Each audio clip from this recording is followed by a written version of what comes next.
Assalamualaikum warahmatullahi wabarakatuh. Mustafa Muhammad sallallahu alaihi wasallam Husanillah al-kublam sunnah Husanillah mahaduna al-asqiya atalamidin wa asatidihim wa ahli baitihim. Mustafa Muhammad lillahi ta'ala lahumul fatihah. Ya nasyaratin bismillahirrahmanirrahim. Alhamdulillah rabbil alamin arrahmanir rahim maliki yaumiddin. Iyyaka na'budu wa iyyaka nasta'in shiratal mustaqim. Bismillahirrahmanirrahim. Kita lanjutkan hadis yang ke-1, 2, 3, 4, 5. Berapa? 1, 2, 3, 4. Kemarin yang kelewatan. Bismillahirrahmanirrahim. Ya Ali, lisidki itu kudu sifat sidik. Orang sidik itu kalau bahasa Jawa biasanya dimaknani teman. Kalau biasanya jujur atau sungguh-sungguh. Orang yang teman, sidik. Salasu alamatin utai ada 3 tanda.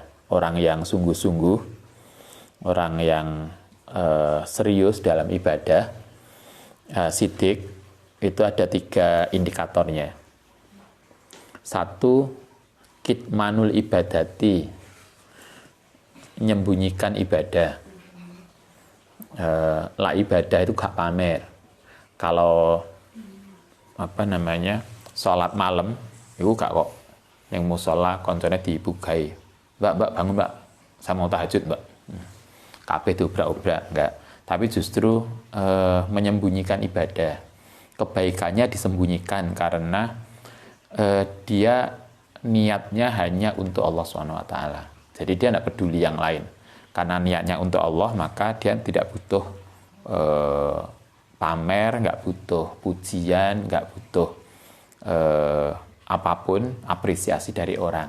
Yang dibutuhkan adalah apresiasi dari Allah SWT. Kitmanul ibadati. Jadi menyembunyikan ibadah. Yang kedua, wakit manus sodakoti, menyembunyikan sodakoh. Orang yang sidik itu kalau sodakoh nggak pamer, nggak kok woro-woro atau nggawe apa biasanya kita like sedekah, ngundang wartawan. Biasanya menjelang pilkada akeh sing dadakan apik, ke pasar nyumbang, kemudian kepedulian muncul. Orang yang sidik itu justru sedekahnya itu disembunyikan. Jadi ibadah disembunyikan, sedekahnya juga disembunyikan. Soal ibadah masih ingat statementnya wali perempuan apa namanya? Robiah Adawiyah. Nah, kata Robiah ngajari kita begini. Kalau kita punya aib, kira-kira kita ingin menyembunyikan aib kita enggak? Kalau kita punya aib, kita punya kekurangan, seseorang itu biasanya akan cenderung untuk menyembunyikan aibnya, menyembunyikan kekurangannya. Maka Robiah ngajari kita begini, sama seperti kita berusaha menyembunyikan aib kita, mestinya kita juga tidak menampakkan amal baik kita. Jadi kita itu berusaha menyembunyikan aib kita, maka mestinya juga kita berusaha untuk tidak menampilkan amal ibadah kita. Karena ibadah kita hanya untuk Allah Subhanahu wa taala. Sehingga kita tidak akan pamer ibadah jamaah neng endi masjid jamek kemudian mulai cerita mbak, ya Allah neng jamek ruwame lah, aku mau jamaah neng kono mbak. Kadang ada tuh yang gitu. Jadi karena jarang jamaah, kemudian sekali jamaah kabeh diomongi lah kita dari jamaah. Atau masih ingat dulu kita ngaji Minahusan ya, pamer perasaan nikmat. Ya Allah mbak, saya kemarin umroh itu tenang, pikiran itu. Kabeh diceritani ya, Masya Allah. Dan luar biasa mbak. Saya itu loh pas umroh itu iso bolak-balik, iso neng raudhah tiap malam, macem-macem lah. Kalau nggak gitu, ini pamer punya sesuatu. Aku wis anu Mbak, jane aku wiritan rutin iku urung suwe lho. Tapi tadi malam tuh ngimpi ditemui yai. Tamai Sunan Bonang lu teko. Ya, atau apa gitu kan, sering toh enek. Padahal wiritan saya itu loh belum lama. Menunjukkan kita itu hebat ketika kita ibadah. Maka itu berarti kita belum sidik. Orang yang sidik akan berusaha untuk menyembunyikan ibadah. Orang yang sidik akan berusaha untuk menyembunyikan sedekah. Yang kemarin yang saya sampaikan itu, ada seorang sahabat, kalau nggak salah itu Sayyidina Husain ya, Ali bin Husain, putra cucu, apa kalau di bawah cucu itu apa namanya? Buyut. Nah, cicit, buyutnya Kanjeng Nabi, Ali bin Husain. Jadi Kanjeng Nabi itu punya putra Sayyidah Fatimah. Fatimah punya putra 3, Zainab, Hasan, dan Husain. Nah, dari Husain itu kemudian ada Ali yang dikenal dengan Ali Zainal Abidin karena ahli ibadah. Beliau itu kalau malam dalam riwayat itu keliling kota Madinah untuk ngasih sedekah orang-orang miskin. Sedekah itu langsung di depan pintu. Kayak sampean kan, gak usah notoki koncone, langsung di kamar dhewe. Ditulisi di amplopi untuk Mbak Sopo. Kita nggak tahu siapa sih ngasih tadi malam, embus pokoknya minallah ta'ala. Imam ini juga begitu, beliau nggak pernah ngomong, nggak pernah cerita. Masyarakat juga bingung, ini jane setiap malam itu yang ngasih siapa, nggak banyak yang tahu. Mereka baru sadar bahwa yang ngasih sedekah itu adalah Ali Zainal Abidin ketika beliau wafat. Begitu wafat, kok gak ono sing nrimo maneh. Oh, berarti beliau yang ngasih. Kesadaran. Karena kenapa begitu? Karena kitmanu sedekah, berusaha untuk menyembunyikan sedekah. Itu kedua. Satu, menyembunyikan ibadah. Kedua, menyembunyikan sedekah. Yang ketiga, ini nggak mudah. Wakit manul musibah, menyembunyikan musibah. Kalau kita mengalami sesuatu yang nggak enak, nggak pernah cerita. Kita itu kan sering cenderung lae seneng gak cerita, lae gak enak baru cerita. Lae dapat uang, terus meneng yang kok amar, mangan tantem. Maksud ganti duit itu sak pondok diceritani. Ya Allah Mbak, kilo bapak itu lali apa piye yo. Anak yang pondok ndak dikirim-kirim. Itu lae telat cerita kemana-mana. Lae enak kita diem. Kebanyakan orang begitu. Kebanyakan kita mungkin gitu. Tapi Kanjeng Nabi ngajari justru mestinya dibalik. Lae dapat nikmat itu cerita. Lae Al-Quran itu kan binikmatika rabbika hadis. Dengan nikmat Allah itulah kita kemudian kita harus cerita. Alhamdulillah Mbak, aku untuk rezeki gimana? Ya apa sama tak traktir mangan. Itulah. Iki sapa sing pondok iki sing luwe mumpung kita tahadus binikmati rabbika hadis. Jadi dengan nikmat rabbika hadis maka cerita. Kalau dapat musibah mestinya kita diem. Kitmanul musibah. Kayak orang Jawa itu contoh paling mudah itu ibu kita biasanya. Umi kita, ibu kita itu kan jane luwe. Tapi udah pun makan mah. Wes nggak usah sama mangan dhisik, mume cik wareg. Padahal jane yo luwe. Tapi kemudian menyembunyikan laparnya demi anaknya. Sering toh ya apa Mi? Anak duit ya, gawe bayar SPP. Ono, gampang, pokoknya kamu sekolah aja yang rajin. Iki ono duit. Padahal umumnya bingung mikir SPP untuk kita. Kita orang yang sidik, orang yang sungguh-sungguh dalam ibadah, justru ketika dapat musibah, dapat sesuatu yang nggak enak, berusaha untuk menyembunyikan. Bukan cerita.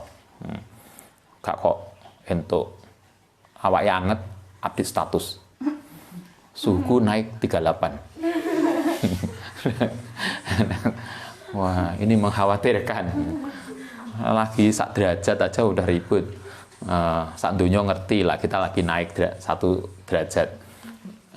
Mestinya nggak begitu. Anaknya rewel, update status. Gak kok endang segera anak itu tangani ben sembuh, bingung update statusnya. Kita justru diajarkan lah dapat musibah itu kita sembunyi, kita pendam, nggak mudah cerita.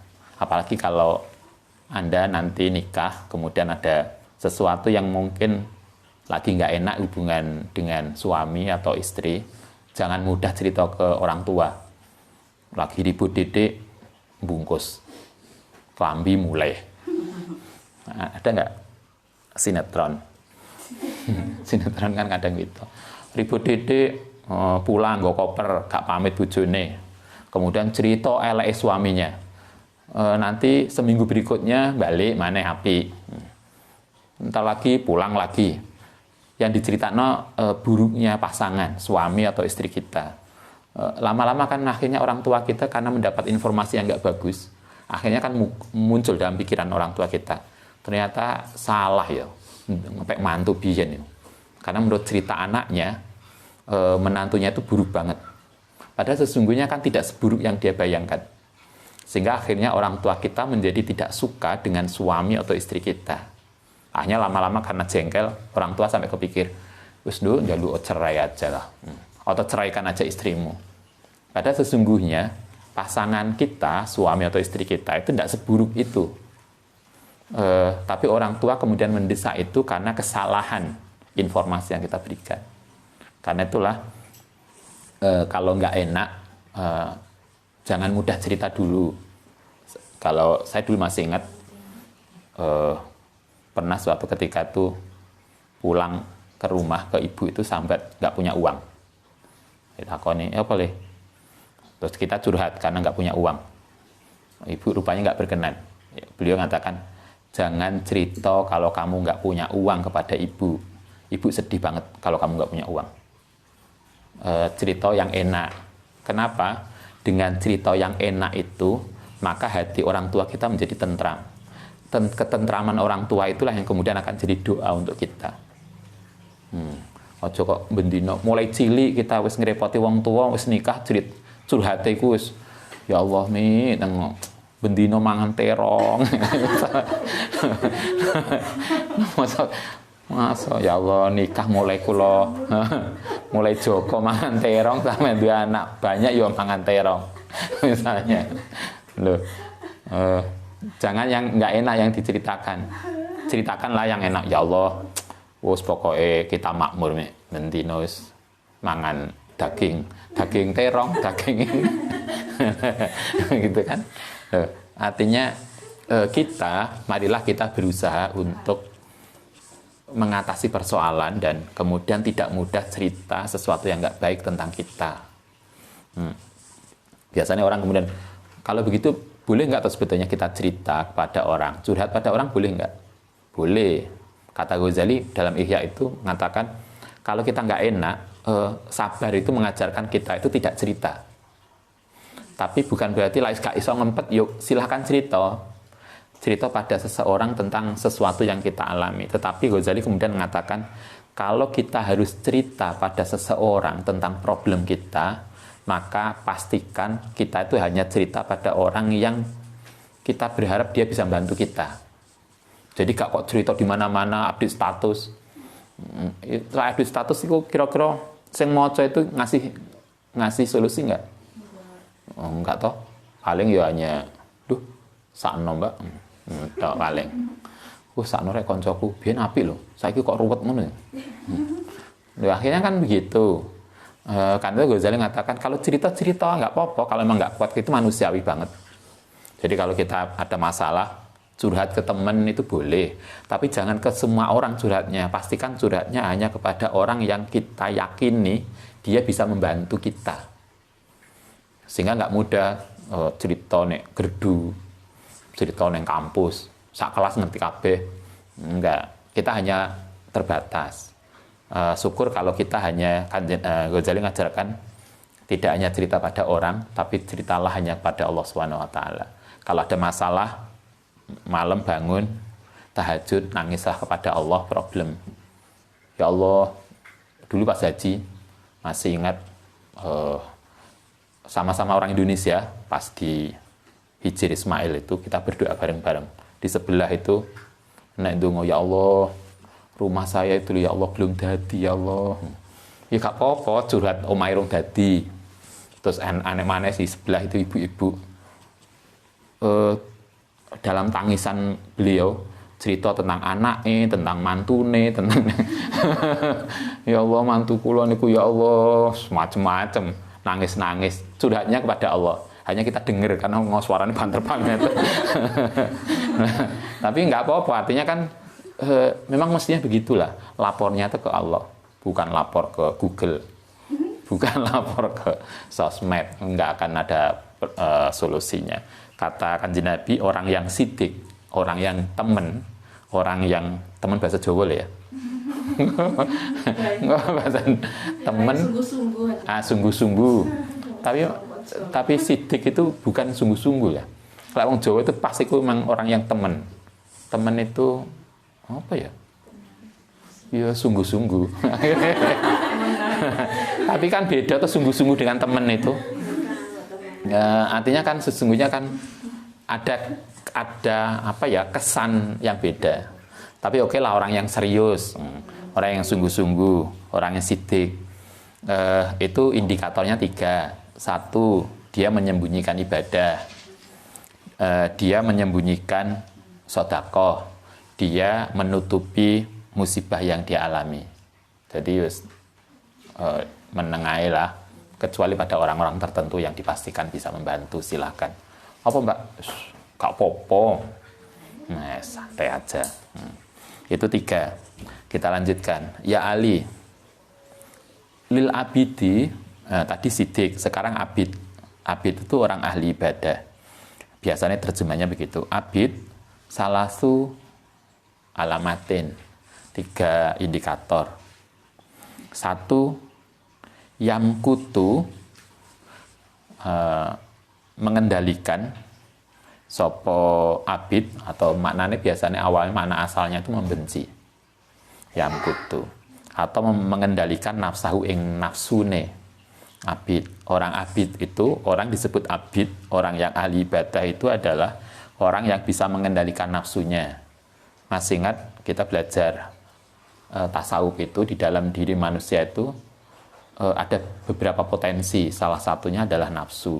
Nafsu itu adalah potensi yang pada dasarnya ngejak pada sesuatu yang buruk. Jadi ngejak pembangkangan. Jadi dia membangkang itu berarti ajaan nafsu. Nafsu itu bisa dikendalikan. Jadi kalau di ajaran lain kita diajarkan untuk menghilangkan nafsu. Tapi kalau di dalam tasawuf, di dalam Islam, nafsu itu tidak dihilangkan tetapi dikendalikan. Nah, kita masih ingat nafsu itu awalnya buruk, ngejak bangkang, dijak sholat gak gelem, dijak tangi kita sering toh bangun malam itu abot banget. Kita kan mesti pakai alarm. Kan masing-masing mesti masang alarm toh. Begitu alarm bunyi, apa toh kilo musim dingin. Akhirnya nggak tangi. Atau apalagi, enak alasannya pokoknya untuk tidak bangun. Wis alarm jam 3:30. Subuh itu 4:30 loh, cik suwe loh. Mau tangi jam 4 lah. Akhirnya lama-lama kita nggak bangun. Artinya ajaan yang tidak menurutkan ketaatan itulah ajaan nafsu. Nah, tetapi nafsu ini bisa dilatih untuk berperilaku baik. Jadi semangatnya tetap, cuma dirubah. Yang asalnya semangat blonjo menjadi semangat ngaji. Semangatnya kan tetap toh. Nah, cuma ngerubah. Semangat masak menjadi semangat belajar. Jadi rajin masak, semangat rajinnya itu tetap. Cuma yang asalnya rajin masak menjadi rajin nggawa buku. Ini apa namanya, ada dulu punya teman kemana-mana nggawa buku. Sampai di kamar mandi itu ada buku. Suatu ketika kita silaturahmi ke rumah dia. Di kamar mandinya itu ada cantolan buku. Jadi sempat juga kata, loh buku apa gue ning kamar mandi? Oh, ini ki Pak, mungkin lah ini lagi loro weteng atau apa suwin kamar mandi karo maca. Lah kita lebih apa lah mahasiswa sekarang gak maca buku, gue HP. Neng kamar mandi suwe lah apa ternyata gue HP. Ngajak sesuatu semangat itu tetap tidak dihilangkan semangat, cuma dirubah. Nah, kata Ghazali di dalam Ihya beliau dengan mensitir Al-Quran, nafsu yang awalnya buruk, ngejak buruk itu ketika sudah mulai dirubah tapi kemudian belum stabil, itu namanya nafsu lawamah. Jadi semangat tapi belum stabil. Bahasa kita apa? Mut-mutan. Lagi mood, wah buka laptop sampai isu, gak turu, buka tok. Engko lagi gak mood turu iku mulai isu sampai isu maneh. Enek toh, semangat. Lagi semangat neng lab itu mulai pagi sampai sore. Lagi hilang semangatnya digoleki dosen pembimbingnya iku pirang-pirang dino gak metu neng lab. Nah, itu berarti nafsu kita belum stabil. Nanti kalau sudah naik ke lebih tinggi, lebih stabil, namanya nafsu mutmainnah. Itu sudah nafsu yang nafsunya itu sudah bisa dikendalikan menjadi stabil. Sehingga dalam Al-Quran ya ayyuhan nafsul mutmainnah irji'i ila rabbiki. Artinya nafsu mutmainnah itu pikirannya, semangatnya tetap, tapi yang dipikirkan Allah SWT. Jadi kita semangatnya tetap, yang awalnya semangat tidur menjadi semangat ke perpustakaan. Semangatnya tetap. Itulah nafsu. Orang yang ahli ibadah itu adalah indikator pertama, dia bisa mengendalikan nafsunya. Sehingga nafsu itu bisa dikendalikan untuk diajak dekat pada Allah SWT. Itu satu. Wa yuhasibuha, lan mengaudit nafsu, menghisap. Kadang kita sering tahu mengupdate status, menghisap. Padahal menghisap itu bahasa Indonesia, hisapnya bahasa Arab. Maksudnya kan begitu. Menghisap itu artinya mengaudit, menghitung. Orang yang abid itu bukan hanya mengendalikan nafsunya, tapi juga mengaudit nafsunya. Kita masih ingat ngaji Bidayatul Hidayah. Kita itu diajarkan kalau mau tidur itu kita berpikir untuk mengevaluasi mulai bangun tidur sampai mau tidur. Jadi coba Anda lihat nanti, kalau Anda mau tidur, nanti mikir, aku mulai tangi turu tadi, itu sampai detik ini, apa yang saya lakukan? Pernah kan? Kira-kira akeh api itu eleke, akeh nganggure, akeh turune, atau akeh maca bukune. Nah itu dihitung. Kita oleh Ghazali diajarkan gitu. Jadi setelah mau tidur itu, menjelang tidur, itu kita berpikir, mengevaluasi, menimbang perilaku kita mulai pagi, bangun tidur, sampai tidur lagi. Nah, kita kemudian menghitung aktivitas positif dan negatif kita itu banyak yang banyak. Kalau banyak yang positif, alhamdulillah, berarti kita besok akan terus continue. Kalau banyak yang kurang positif, nah, kita akan bisa segera mengevaluasi, besok akan kita rubah. Jadi turu itu bukan tanpa sengaja. Nah, Ghazali kan mau tidur itu kita diajarkan wudu, baca doa, kemudian memikirkan keseharian kita. Bukan kok turu, nggawa buku, terus ngarep TV. Geletak turu. Turune gak sengaja. Nek gak ngono nyantolno apa iki? Yang ning kuping itu. Headset. Turu sampai keturun. Akhirnya nggak bisa dibangunkan karena telinganya nggak dengar. Digedori ora tunggu wong telinganya ditutupi. Nah, tidak begitu. Orang yang abid itu senantiasa mengendalikan nafsunya, mengevaluasi nafsunya. Kemudian yang ketiga, yang terpenting dari abid, wayutilu lan lama al-qiyamah ing berdiri baina yadallai ta'ala ing ngersane Allah Ta'ala. Orang yang abid itu lagi sholat suwe. Jadi kok traweh 20 rakaat 7 menit. ya silakan. Tetapi kalau kita melihat indikator ini, sholatnya suwe banget. Apalagi kalau sholat tahajud. Kita menikmati keberduaan kita dengan Allah Subhanahu wa taala. Sama dengan kita toh, seneng toh kalau lagi berdua dengan orang yang kita cinta.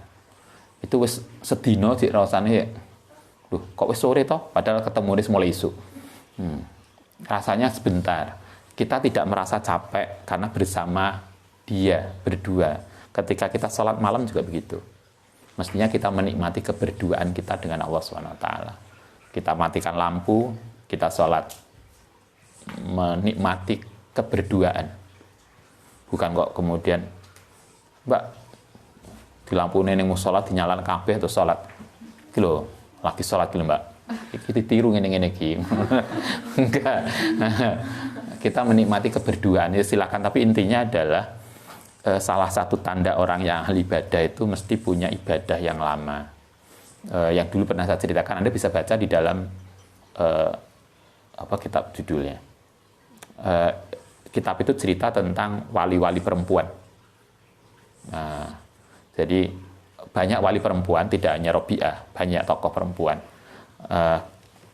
Salah satu tokoh itu tentang seorang ibu. Saya lupa namanya. Jadi ibu itu suatu ketika mengeluhkan tentang kakinya yang sakit, bengkak.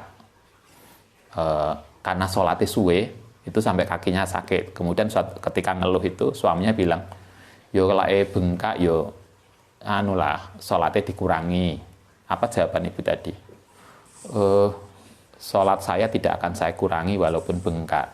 Karena apa yang saya lakukan sekarang, sholat malam walaupun saya sampai bengkak, itu masih jauh lebih sedikit dibanding nanti kalau saya harus berdiri di hadapan Allah Ta'ala di mahsyar. Luar biasa mikirnya. Nah, kita kan, wah ini ada alasan yang pangeran, kayak so ngadeg. Enak alasan loro untu sehingga kayak so maca Quran. Enak alasan kita pusing sehingga gak ngaji. Enak alasan kita kan enggak. Coba karena mikirin besok, bukan sekarang. Itulah abid. Wali solihi. Sekarang kita lanjutkan. Wali solihi lan solih, orang soleh. Ada salah satu, kalau Tombuati, ingat, salah satunya adalah wong kang soleh kumpulono. Bersamalah, bergaulah dengan orang soleh. Nah, sekarang soleh itu siapa? Wali solihi lan kedua orang soleh alamatin. Ada 3 tanda, 3 indikator, tidak alamat. 1, yuslihu, berbuat baik.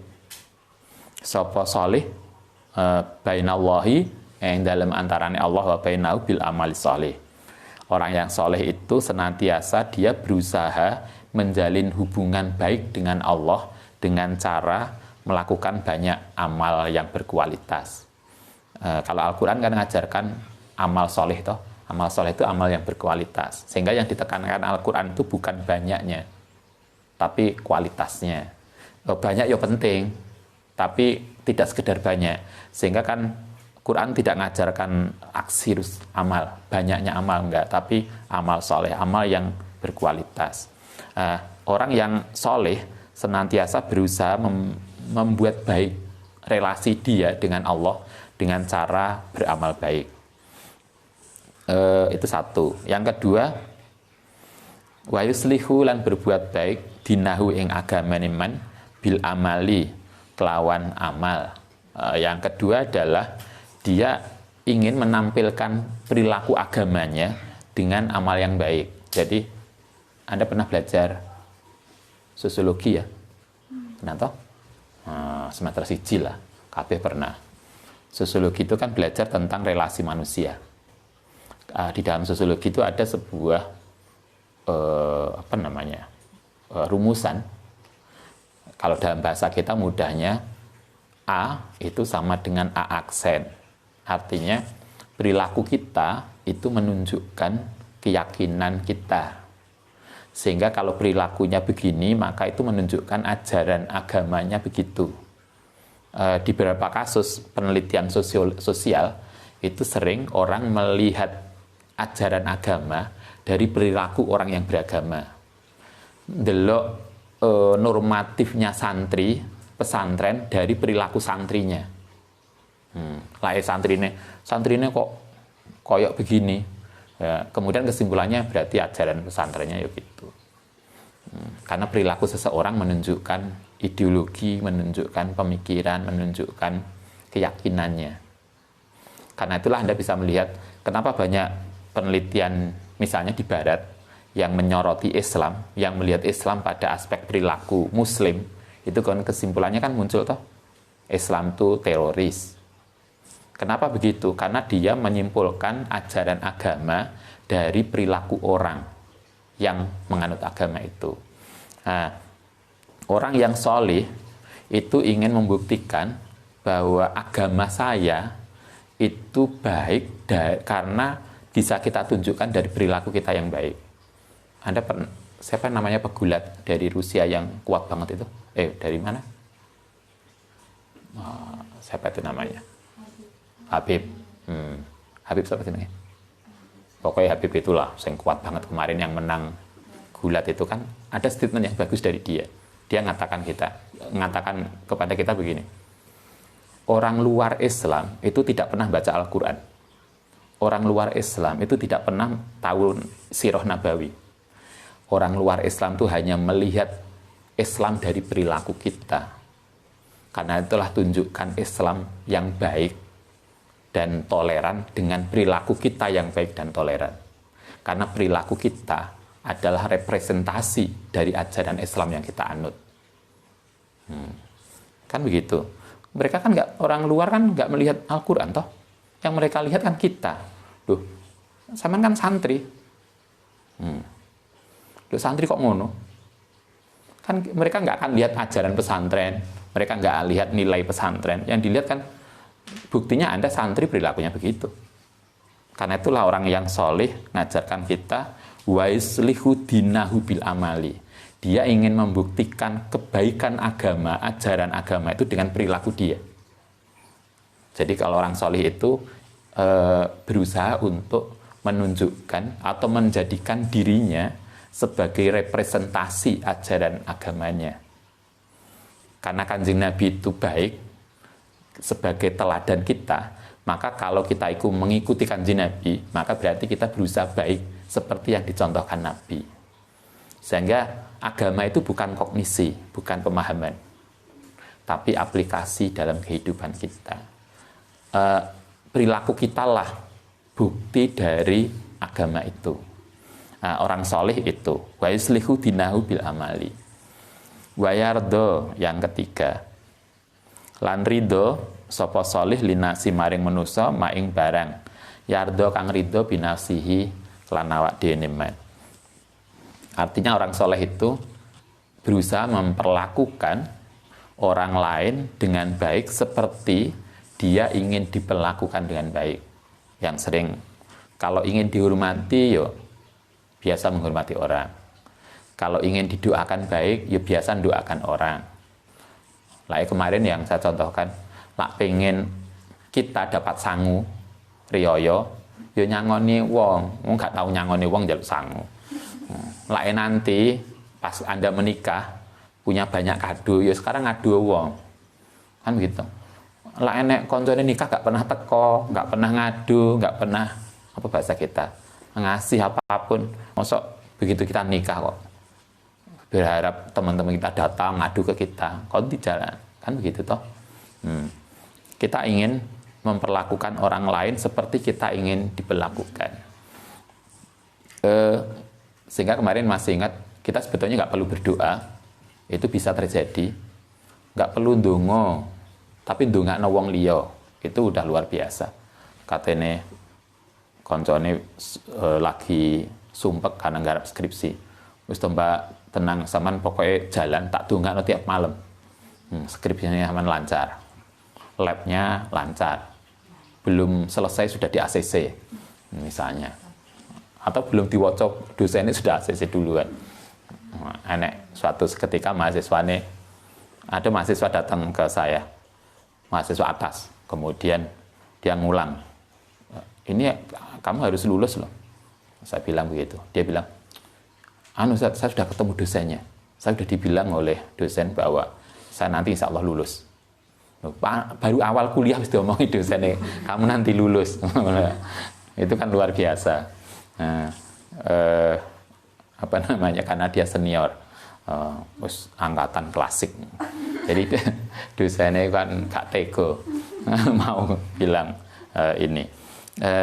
Orang yang soleh, indikatornya 3. 1, dia menjalin relasi dengan baik pada Allah SWT. 2, dia berusaha untuk merepresentasikan agamanya dengan perilaku baik dia. Yang ketiga, dia ingin berusaha memperlakukan orang lain sebagaimana dia ingin diperlakukan dengan baik. Itulah soleh. Marilah kita bisa belajar sebagai orang yang soleh, belajar sebagai orang yang ahli ibadah, belajar sebagai orang yang sidik. Semoga kita kemudian bisa mengaplikasikan itu. Semoga semakin ke depan, semakin kita ngaji, perilaku kita semakin baik, semakin mencontoh apa yang disampaikan oleh Kanjeng Nabi Muhammad SAW. Al-Fatihah.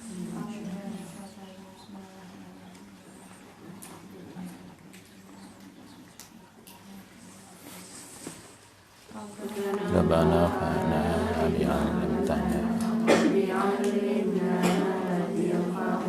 wa bi'faqihna wa faqih alana wa qarabati lana bitinina Rabbana fa'na bi'alimtana wa bi'alimna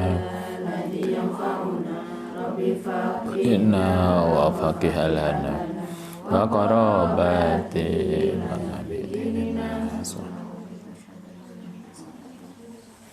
Assalamualaikum warahmatullahi wabarakatuh.